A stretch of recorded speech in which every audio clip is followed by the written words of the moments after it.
So one of the states where nothing is legal is losing tons of revenue from neighboring states. No rec, no med, no nothing. A state that we know for its cheese curds but not its cheese strains is currently one of the stricter states when it comes to the good herb. But this could soon all change as legalization in Wisconsin becomes a bit of a hot topic. Scores of Wisconsinites make the trek every day across the state line near Beloit to the first exit and the road to the Sunnyside Marijuana Dispensary. You had to cross the state line to come here today. Why? To get some weed. It's legal here. I mean, it's cost a lot to come get it.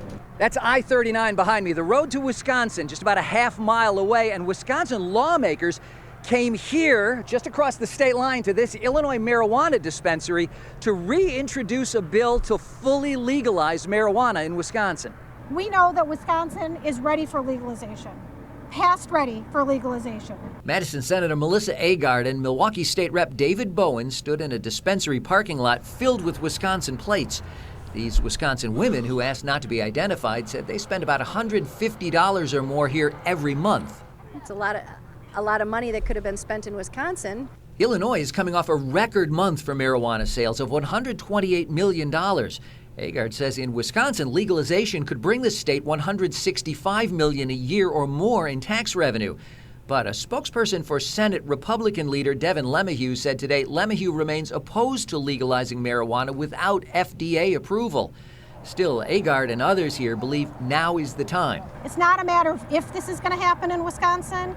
It's a matter of when. Everybody smoke at this point in time. I mean, it's like, they're making money off of it. You need extra money, you might as well do it from weed, so why not? So I found that pretty interesting that some of those lawmakers from Wisconsin actually went over to Illinois to that dispo to hold a press conference in their parking lot that was filled with Wisconsin plates. And that goes to show that pretty much everyone was heading across state lines just to get their herb. And like I mentioned earlier on in the episode, as of today, the good herb remains illegal for both rec and medical use over in Wisconsin. That means the possession, manufacture, sale, distribution, cultivation, any of that stuff will land you in hot water. But it also got me wondering, is Wisconsin more of a blue state or more of a red state? And according to this, Wisconsin is considered a swing state or a purple state. As of right now, they have a mixed control state government, they have a Democratic governor, Secretary of State, and Attorney General, but the Republicans hold majorities in both chambers of the legislature. So in order for laws to pass, it has to pass through the Republicans in that house. And because of this, instead of being definitively red or blue, Wisconsin is characterized by its competitive and often unpredictable political landscape. But being where Wisconsin is and being surrounded by tons of states that have already legalized, Wisconsin is finding itself in a situation where it's pretty much being hotboxed. Well, that's it. Wisconsin is officially hotboxed in. Last week, Minnesota Governor Tim Walz signed a recreational marijuana bill, meaning that every single state that borders Wisconsin has some sort of legal marijuana. Legal recreationally, legal recreationally, legal recreationally, legal medically. Yes, even Iowa has realized that you can't spell healthcare without THC. Once the retail shops in Minnesota open, somewhere between 60 and 70% of Wisconsinites older than 21 will live within a 75-minute drive to a recreational marijuana dispensary. And while you can't bring weed over state lines, somehow Wisconsin residents managed to hand Illinois $36 million in tax revenue from the purchase of marijuana in 2022 alone. Similar story near the UP, and soon enough, Minnesota will gladly be taking our money to spend on schools, mental health, and substance use disorder services. Why do I mention those programs specifically? Because that's what we could be funding if we would legalize it here. We could be generating somewhere around $165 million in revenue annually, but no, we're stuck with this group of Republican lawmakers who refuse to acknowledge the overwhelming support legalizing marijuana has in Wisconsin. So the only joints we'll be rolling legally anytime soon in this state is an ankle, probably while drunk. So it's really funny to see that a lot of these lawmakers are so opposed to the good herb, but so in favor of alcohol. A lot of them actually get kickbacks from the alcohol industry, who knows? But what is for certain is that a lot of these states around Wisconsin, such as Minnesota, are going to be getting a lot of those tax dollars that should be going to Wisconsin, but instead they're going to go to those other states. Now thankfully, we may be seeing a shift, as not too long ago, Republicans actually introduced a bill that would allow for medical herb down in Wisconsin. Have a look. Republicans have reintroduced a bill that would legalize medical marijuana here in Wisconsin. Registered patients would be able to use the drug in certain forms like liquid, oil, or a topical product. It would not be available, though, to smoke.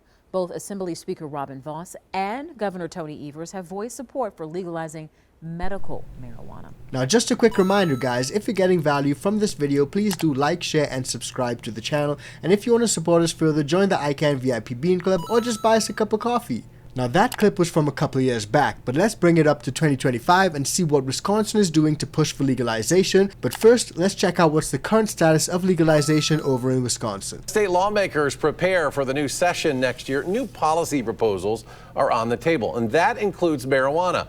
Political reporter Will Keneally has more on what we can expect. Democrats often call Wisconsin an island of marijuana legalization in the Midwest, with neighbors like Minnesota, Michigan, and Illinois having recreational use. Now, we asked Wisconsin lawmakers as part of our series of year-end interviews what we could see in the next session. I think it's time for us to have a serious conversation. Democrats in Wisconsin have been pushing for legal marijuana for years now. Well, it's an incredibly popular issue, right? The people of Wisconsin made very clear that they would like to see medical and recreational marijuana legalized. But Republican lawmakers are only part of the way there. I certainly think medicinal marijuana is something that should happen in Wisconsin. I've been a supporter of it for a decade. Speaker Robin Vos, who sets policy in the state assembly, isn't on board with full legalization. I think we have too many drugs in society already. So that's the challenge that my caucus has always had, is how do we put a program together that doesn't end up like most of the other states where it started out medicinal and ends up recreational. But Democrats are encouraged by gains they made in this November's election.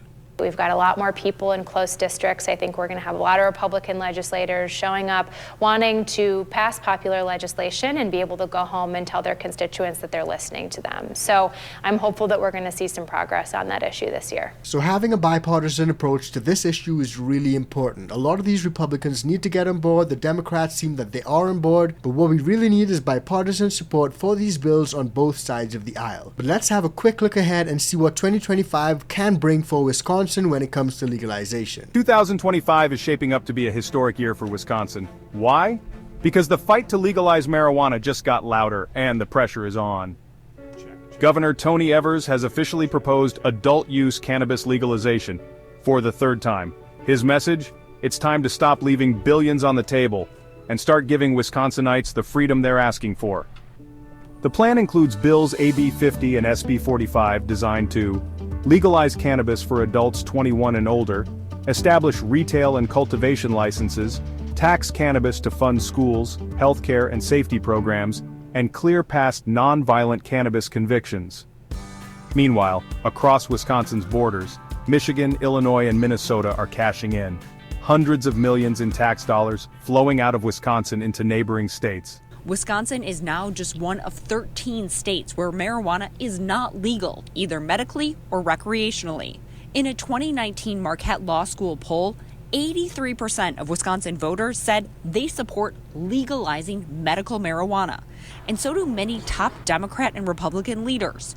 Republican State Representative Pat Snyder sponsored a bill that would create a medical marijuana regulatory commission. The commission would then be able to certify licenses to medical doctors or to nurses or nurse practitioners. This has to be certain conditions, ALS, PTSD, cancer, and some of the other things that the medical society deem as to fit under this. Patients would be able to get marijuana either in pill, liquid, or ointment form, but they wouldn't be allowed to smoke it or grow it in their homes. A bill sponsored by Democratic Senator John Erpenbach allows both of those things. His bill would also include a licensing process overseen by the Department of Agriculture, Trade, and Consumer Protection. There'd be regulation involved. There'd be oversight involved. There'd be a list of what would qualify, what wouldn't qualify, and that would be decided by doctors. The Democratic-sponsored bill would not include a tax. The Republican-sponsored bill would tax producers who sell to dispensaries, but not patients. I don't know why you would call something like medical and then tax it. If you call it somebody's medicine, you shouldn't be taxing it at all. And you guys can see the competing interests. Some people want legalization, but they see one model as being more appropriate than the other model. But let me know what you guys think. What do you guys think is the most appropriate model when it comes to legalization? Should it be medical only, recreational and medical? Or should there be no regulations at all? Should it just be a free-for-all? Drop it in the comments and let me know. Now, I don't know if you guys have seen this, but there are a few states which still operate in prohibition land, and over there you cannot say the word bong. If you do, you'll get in trouble. If you go to a smoke shop, they'll ask you to leave. It's pretty crazy. If you haven't seen it, check it out because it's coming up right now.